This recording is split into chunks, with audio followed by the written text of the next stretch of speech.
Families returning to find their homes upside down. It's just overwhelming. That's all. But nobody got hurt. Rooftops peeled away by tornadoes. Dream homes ripped from foundations. It literally reminds me of a war zone. And for many, danger remains as flooding threatens to shut down a major interstate. Action News Jax at 6 starts right now. Sky Action News Jax giving you a view of the St. Johns County coastline right now. This is a live look. It is littered with debris and scattered pieces of homes along the coastline there. Those homes look pretty good from where we are looking at this point in time. But farther inland, families are having to wait for floodwater to recede before they can even get inside and assess what damage was done to their homes. The recovery process only just beginning for families in our area. I'm John Bachman. I'm Tanika Hughes. In Glenn County, families won't even be allowed to return home until tomorrow at 8 a.m. Other families are preparing to head to higher ground as the Santa Fe River nears record flood levels.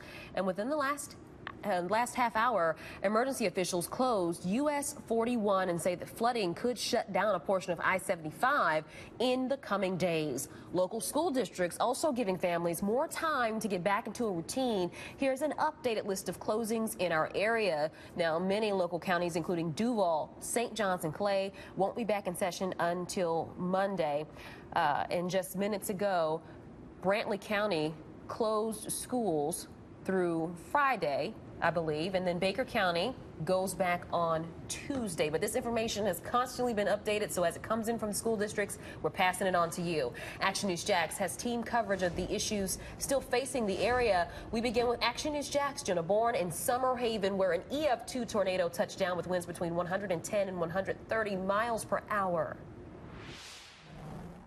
You can see that condo owner lost their roof and walls in the master bedroom when that EF2 tornado ripped through here. The condo owner invited us to come up here to see the damage because they actually watched that tornado live on Action News Jax as it hit their condo. They've got a sign here that says, "Life is better at the beach." Today, they're telling me that's debatable. If you walk with me over here to the second bedroom, you can see they lost the wall in here too. They actually just had this wall replaced after Hurricane Matthew last year. Okay, let's take a look in here. Oh, God. This was the master bedroom. This beachfront condo has been Push McCulra's weekend getaway for 25 years. This is all gone. There's nothing we can do. This drone video can show you the scope of the devastation here at Summer House Condos. 2 days after the tornado and hurricane passed, this grandmother is seeing this damage for the first time. What I'm thinking is it's time to get rid of it. If anybody would want to buy it, make a bid. I talked to some of the maintenance guys out here. They tell me some people actually stayed here during the hurricane and tornado, but no one was hurt. Reporting in Crescent Beach, Jenna Borden, CBS 47, Fox 30, Action News Jax. A total of 5 tornadoes touched down in northeast Florida during Hurricane Irma. Action News Jax First Alert Chief Meteorologist Mike Burrish is live in Summer Haven, where the strongest of those tornadoes hit. Mike. Yeah, EF2 tornado hit southern St. Johns County in the Crescent Beach area. You know, we were live on the air in the afternoon and evening when the first tornado hit north of here, very near St. Augustine. First Alert Storm Tracker is out and about, and you can see here the video of us looking at the storms as they were moving in. What we thought could be a possible tornadic thunderstorm. It was looking to the south. Russell Colburn was in the First Alert Storm Tracker, and you see that very dark cloud. Tropical tornadoes move fast. They're hard to see. They're hard really to predict. They're moving 50 to 60 miles per hour. They're hard to keep up with, in other words. So in the First Alert Storm Tracker, we can see that dark cloud lowering off into the south distance across the intercoastal, and we felt there might be a tornado in there. Well, it turned out there were a couple of tornadoes in the St. Augustine area, and then you go a little south and there's the damage actually in Crescent Beach, and we have aerial video from our drone showing the damage from the tornado from overhead, and it's quite extensive in this particular area. Relatively narrow path, but pretty extensive. High-end EF2 tornado, probably not too far from an EF3. Winds up to 130 miles per hour. Let me introduce Michael Hopkins, who owns a resident here, but you're a part-time resident, and you were not here during the storm, right? That's correct. Yes, that's correct. So as you came in and looked at the damage, what'd you think? Yeah, it's pretty dramatic. I mean, it's like, wow. And a lot of people want to compare it to Matthew. Inland, for the folks, this was far worse than Matthew. Not necessarily at the beach. Yeah, there's no doubt. Matthew ate more of the beach up as far as erosion goes, but these tornadoes, when they came through, it just it demolished these things, you know. That made the damage more severe in local spots. Where our condo is on the southerly point of this complex, we received zero.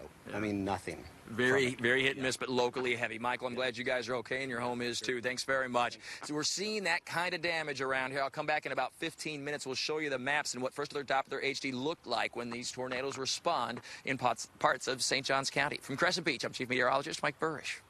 As Northeast Florida and Southeast Georgia clean up from Hurricane Irma, we want to give you an update on some of the biggest issues now in our area. Right now, more than 3 million homes are without power across the state. That's about 36% of the state. In Duval County, more than 87,000 homes do not have power. In St. Johns County, that number is 36,000. In Clay County, close to 71,000.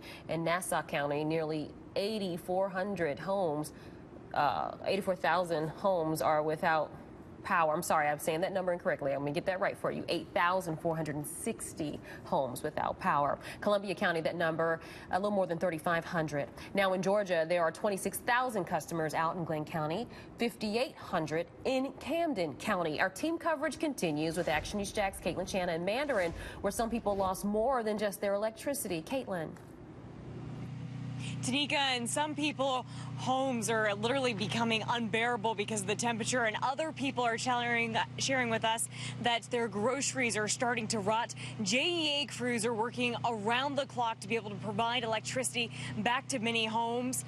But remember, there's so many people that lost more than just power, like this family who lost their entire livelihood because of this storm.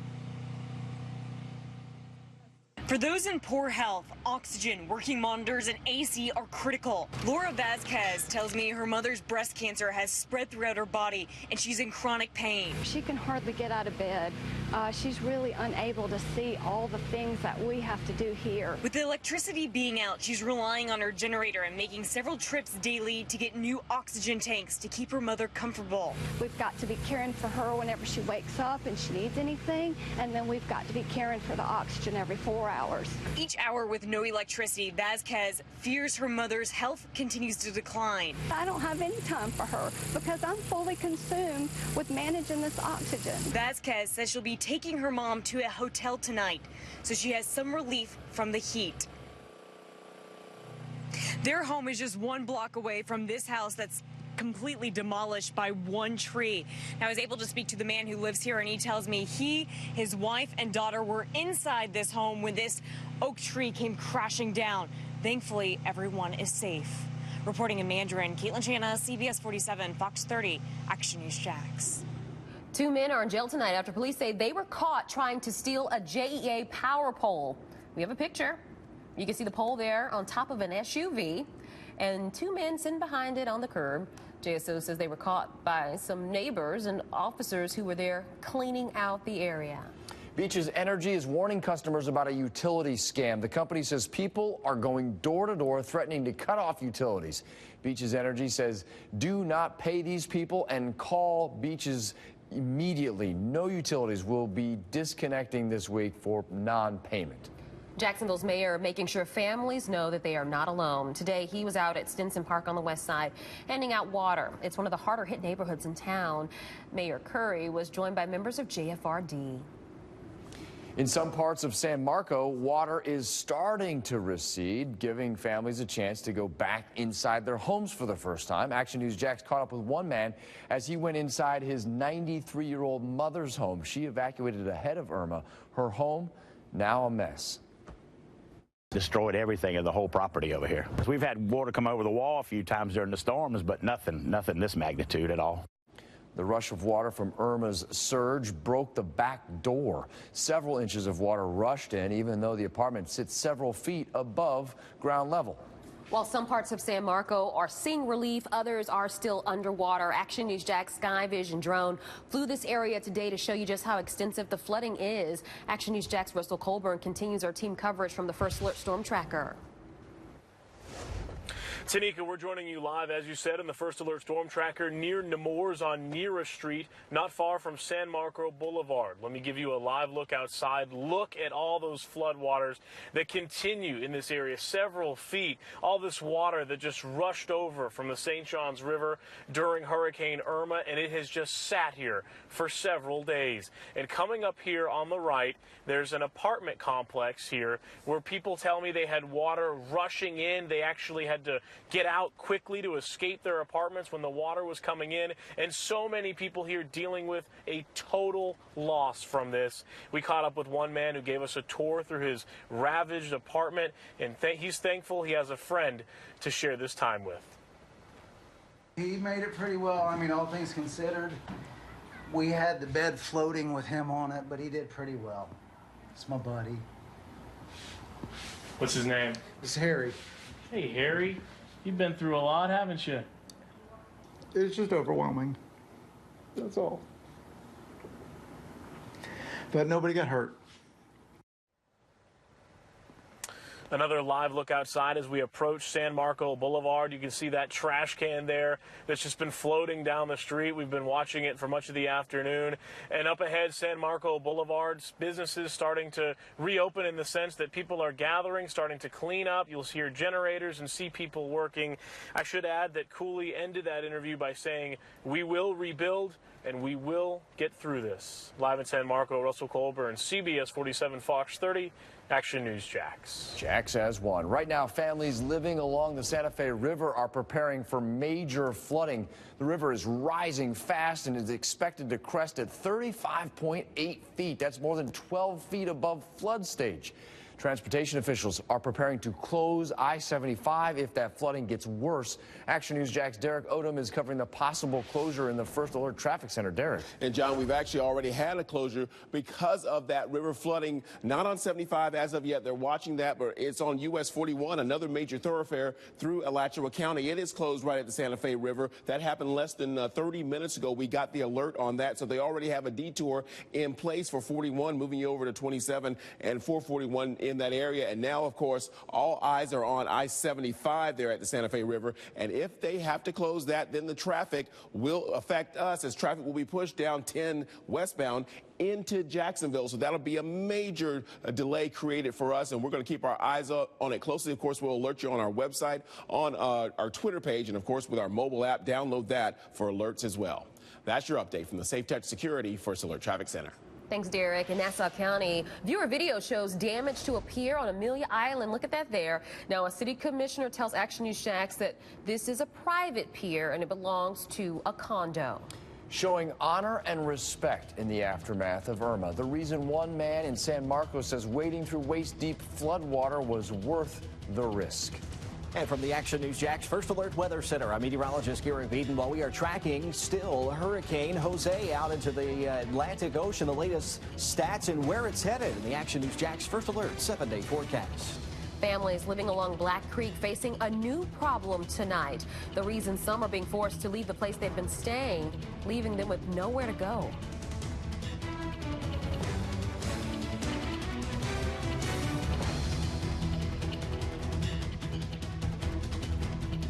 When strong storms hit and your family's safety is on the line, nothing beats accuracy. And for 11 years running, the Action News Jax First Alert Weather Team has been rated the most accurate because we're the only station with a team of certified meteorologists, which means we're more prepared to alert you first, to protect you, and to forecast severe weather. That's why more families trust Jacksonville's chief meteorologist Mike Burrish and the Action News Jax First Alert Weather Team. Only on CBS 47 and Fox 30. The Lennar year-end celebration is happening right now with huge savings on homes all over St. Johns County. Amazing amenities and A-rated schools along with up to $30,000 off and your closing cost paid. Lennar's year-end celebration is the best time all year to buy your new home. Head to LennarJacksonville.com for more information right now. I got a curb violation. B13 in pursuit. Uh-oh. Honey, hurry. Pardon me, ma'am. Sorry. Excuse me, sir. Sir? Hit the left gate! Pardon me. Pardon me. Excuse me. Excuse me, sir. Pardon me. Pardon me. Nice work. The 2017 Toyota RAV4. Get 0% APR for 72 months plus $1,000 APR bonus cash on a 2017 RAV4. Toyota, let's go places. How do we make sure there's toppings in each bite of Papa John's pizza? We check 80,000 times a year. Now get an extra large 2-topping pizza for just $11. Everyone's doing their part to make your game day better. There's a lot riding on the strength and security of your home's walls, because life isn't always blue skies. When your entire home is built with concrete block, you'll never have to worry about weathering the storm. Using concrete block for both first and second floors makes your home more durable, energy efficient, fire, mold, and termite resistant. Make sure your new home is 100% concrete block from top to bottom. Ask your builder and visit concreteblockhomes.com. Here's a number you can count on from AutoNation. Ready? 20,000. That's the number of AutoNation pre-owned vehicles we have online and at our stores. That's something you can count on. Shop now at AutoNation.com. Meet me. The Lennar year-end celebration is happening right now with huge savings on homes all over St. Johns County. Amazing amenities and A-rated schools along with up to $30,000 off and your closing cost paid. Lennar's year-end celebration is the best time all year to buy your new home. Head to LennarJacksonville.com for more information right now. The First Alert 7-day forecast. On air, online, and on the go. Brought to you by ViStar. ViStar offers great rates on auto loans, new or used, with no hidden fees or surprises. ViStar. We never forget that it's your money. All right, I want to give you a live look over Crescent Beach in St. Johns County. Sky Action News Jax flying over the shoreline there, and well, that's a nice beach there, but look at that. We've got some houses in the distance. A lot of reported damage there. We've seen some of it over the last several days of houses being hit hard by Hurricane Irma, and we're going to continue to bring you live looks from Sky Action News Jax. Covering Duval County, still no arrest in the shooting death of a 14-year-old boy. It happened behind an old daycare on Ricker Road. Police say the teen was with 3 other young people when it happened. That boy was taken to U of Health, where he died. That was one of 3 deadly shootings last night in Duval County, and one of the victims was a local musician. New at 6, Action News Jax Bridget Matter reports neighbors are fearful that shooter is still out there. A man was killed at this apartment complex Tuesday evening. Now, police, they have not released his identity, but they say there were witnesses who watched 2 gunmen shoot and kill him as he was leaving his car. A viewer sent us this video. They say it was from the shooting that happened at the Hilltop Village Apartments on Tuesday. Who that is? Who that is? What? No. Oh, my God. You can hear the panic as people rush to a young man lying on the ground. Come on, police, man. Police say a man was shot and killed before 7:30 Tuesday evening. A friend confirmed this photo of Devin Golden, a local musician and rapper. A witness told police they saw 2 armed men wearing masks approach the victim as he got out of his car. They then took off running. Today, Action News Jax went back to the complex, but no one would talk to us on camera. One woman said she feared for her life and did not want to be interviewed. Police are asking for anyone who has information to come forward. Bridget Matters, CBS 47, Fox 30, Action News Jax. Right now, widespread Comcast outages are being reported, affecting thousands of customers. Now, Action News Jax just heard from Comcast on this. A spokesperson says it's likely caused by a cut fiber. The outage affects TV signals, phones, and internet service. The company expects to give another update tonight. We will keep you posted.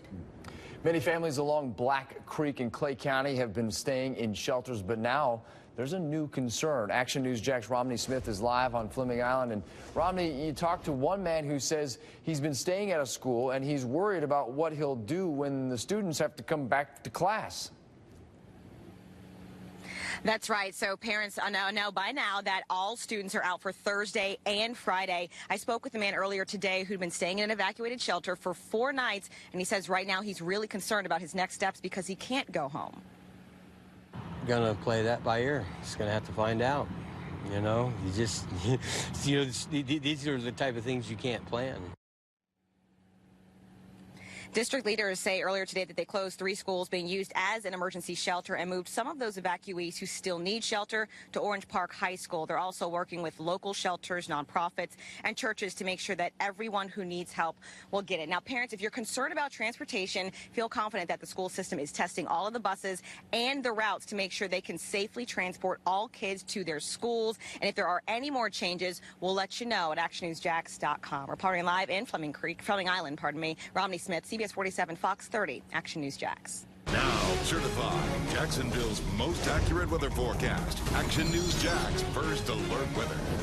Well, Garrett, a lot of people out cleaning up today, and we will continue to have warm temperatures for those without power as well. Unfortunately, it's going to be in the upper 80s to near 90 degrees. We're kind of back into that Florida weather, but we're also excited to give you back an image at Jacksonville Beach post-hurricane. Got some electricity and internet out there. First Alert Skycam network at Jacksonville Beach looking just fine here this evening. You see mostly clear conditions and the rain staying away for that cleanup today. That's the good news. Temperatures are in the lower 80s, east-southeast winds at 10 miles per hour, but you could see definitely a flatter beach now with all the wave action from Irma. But right now, 5-sweep First Alert Doppler HD tracking a few showers out of our viewing area on I-75 just near Valdosta. Mainly dry everywhere else here right now. We had a few showers earlier in some locations, especially in southeast Georgia. But this evening, sunset at 7:34 p.m. We'll see temperatures in the low 80s by then, upper 70s by 8 o'clock or so, and mid 70s by the time we go through the 10 p.m. hour under a mostly clear to partly cloudy sky for tonight. Now, as we take you through tomorrow, that's when we'll begin to see a few more showers and thunderstorms affecting northeast Florida and southeast Georgia. As we go through the afternoon, you can see here a few showers and storms initiating into the afternoon and early evening hours. And then we go into Friday and we see more showers and storms begin to erupt, especially along the sea breeze by about 1 to 2 p.m. You can see there's the I-95 corridor. Some heavy downpours, definitely kind of a thing we don't want to see right in some of these areas there, especially with some damage to folks' roof. So if you hadn't gotten the tarp up on the roof yet, if you have damage, make sure to do so by at least tomorrow afternoon. Tracking the tropics, there is Hurricane Jose as we zoom down with the infrared satellite imagery, kind of just hanging out in the Atlantic. 75 miles per hour maximum sustained winds as of the 5 p.m. advisory. Will be continuing to move off and east of us, but we will have some swells by this weekend and some elevated water levels potentially in some of our coastal locations. Just keep that back in mind here, especially with our high tide cycles. But right now, we're going to go down to St. Johns County where we find Chief Meteorologist Mike Burrish. An EF2 tornado was spawned there from Irma. Mike, the damage is significant. It is. It's a high-end EF2. And look at this. This just gives you an idea of how strong the winds were. This was driven right into the ground pretty far. So powerful winds. The right front quadrant, the northeastward part of the hurricane, the northeast and east sections are what are ripe for tornadoes in a hurricane. We talked about it leading up to Irma moving into Florida. What happens there is the shear is stronger in that part of the storm, that quadrant, and that band coming in off the Atlantic. When that band hits the land, it causes some friction, and all that adds up to a tornado potential, and we certainly saw it here in southern St. Johns County. I just bumped into these guys. They're building inspectors. You're from Auburn. Assistant professor, civil engineering, Auburn University. Yeah. What are you seeing here in this damage? What's your first initial assessment? So it's heavy damage, but you can see in the type of construction that you're seeing here, it's better than what you'd see in the Midwest. You're seeing some hurricane clips, but you're still seeing staples. You're still seeing some of the pre-code construction than what you see in a modern building. Takeaways is hurricane clips work generally. They can work. They'll definitely strengthen it. In this case, it was actually not just the hurricane clip. It's where those clips tied into the wall. Okay. That itself was the weak point here. Good. And just real quick, you were in Marco Island yesterday, and you said the damage seems worse in northeast Florida. Yeah, so we were in Marco Island yesterday. We canvassed pretty much the whole island. We did see some structural damage, but compared to what we've seen in Ponte Vedra, obviously not taking into account the tornado that we've seen here, structural damage seems to be worse on this side in this area. So we're going to look at the construction styles and why that may be. Yeah, we really preached as the storm was approaching, don't just look at the center of that hurricane, and that's always important. Live from Crescent Beach, I'm Chief Meteorologist Mike Burrish. And here's the Action News Jax First Alert 7-day forecast. Thanks, Mike. You see temperatures in the upper 80s to near 90 for Thursday into the weekend. More showers and storms in the afternoon. Mainly dry for the Jags game on Sunday. That's the good news at home. Upper 80s on Monday. Then we continue the upper 80s for your Wednesday. Can always get this forecast at any time of the day and download the free Action News Jax First Alert weather app at actionnewsjax.com. Neighbors helping neighbors, the way the community along Roscoe Road is coming together and making progress in their Irma cleanup, even though they still don't have power. Helping with relief efforts, how you can join Action News Jax in helping our area recover from Hurricane Irma.